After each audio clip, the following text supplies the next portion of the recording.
A few years ago, if you had mentioned the words cycling and radar to me, then I probably would have stared at you pretty blankly and wondered what on earth you were on about.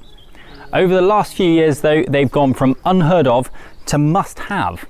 In fact, many of my riding buddies have recently invested in radar rear lights for their bikes, and so we thought we'd see what all the fuss is about and why everyone wants one.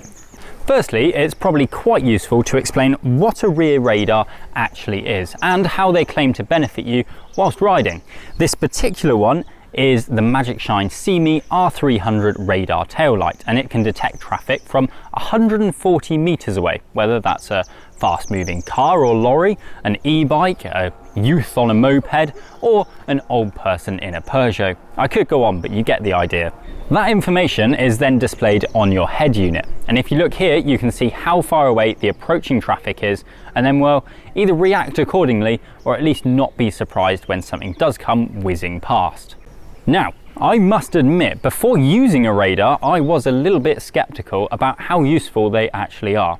I thought, what am I actually going to do with this information? I can't change what the car behind me is going to do, so how does knowing there's something approaching me at speed actually make me any safer?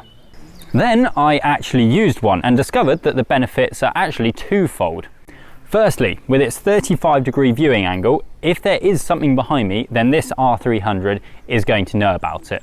And so what I have is this newfound peace of mind when it says that it's clear.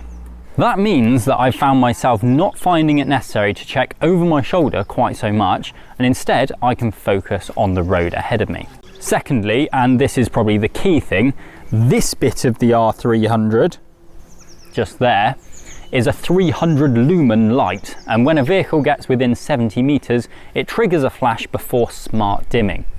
The result is that you greatly increase your chance of being seen. You're not just going to blend into the surroundings with a constant rear light, and neither are you going to really annoy people by bombarding them with a super bright flashing light the whole time.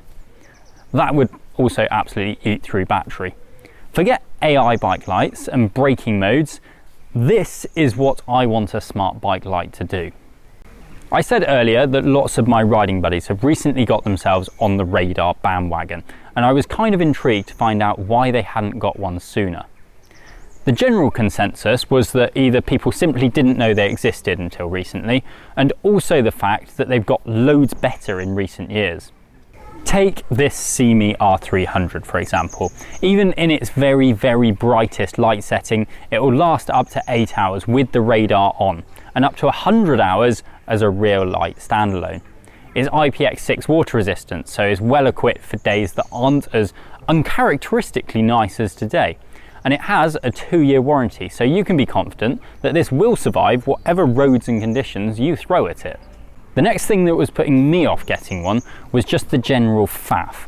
I have enough tech on my bike, enough things to remember to charge, and enough stuff to do before actually turning a pedal.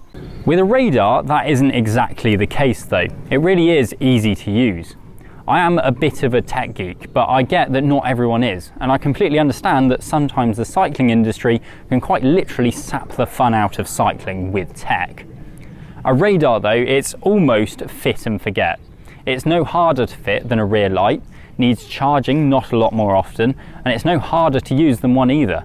It pairs in seconds, you can just grab your bike and go, and then if you do want to change a setting or light mode, then bosh, it's got 2 nice big buttons on the top that you can use without even taking your gloves off. Got no gloves, it's about 24 degrees. Let me show you what I mean. This is a brand new device, it's never been paired to my head unit, so let me walk you through the process and then show you how quick it is to use on a day-to-day basis. Onto my Wahoo, go add sensors. No, I haven't read an instruction manual and I might regret that in a minute. So that's now looking for a sensor. This, I'm gonna reckon it's that one. Has that done it? Save radar. Yes, please, save. Yes, I've read that. More, yes. Right, so now we have a radar there, and I can go through alert mode. Yes, I want that on. The light mode, so I can actually control the light from my Wahoo. So F flash, fast flash, and you can see that the device is now doing that. I want it on fast flash, and then auto light, I can change it between disabled, 1 second, 5 seconds, and 10 seconds. I'm going to go for 10 seconds. So what you'll see now is when I come out of this, is I get this bar up the side, and this is basically going to tell me if something is coming from behind me. It's green and there's no dots here, which means that it's clear behind me. So I do often talk about new tech on this channel, decide I really want it, and then absolutely cringe when I see the price. A radar though, in a world where bike computers can cost £500 plus, jackets can cost a small fortune, and a new cassette requires remortgaging your house, I don't think that's actually half bad. However, I do understand that that is still a lot of money. I'd be tempted to take a look at this model's baby brother, the Magicshine Seemee R300 AD, because it still gets lots of the cool features such as Peloton Sync Flash, and it costs $59.99.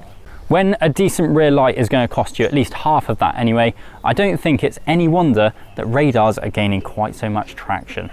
Of course, I'd love to hear your thoughts on cycling with a radar down in the comments below. Do you ride with one? Have you looked at buying one? Let me know, and if you want to find out more about either of the Magicshine radars, then we'll pop a link in the description. As always, if you enjoyed this content, then please give it a like, subscribe to the channel for lots more of the latest bike tech, and we'll see you next time.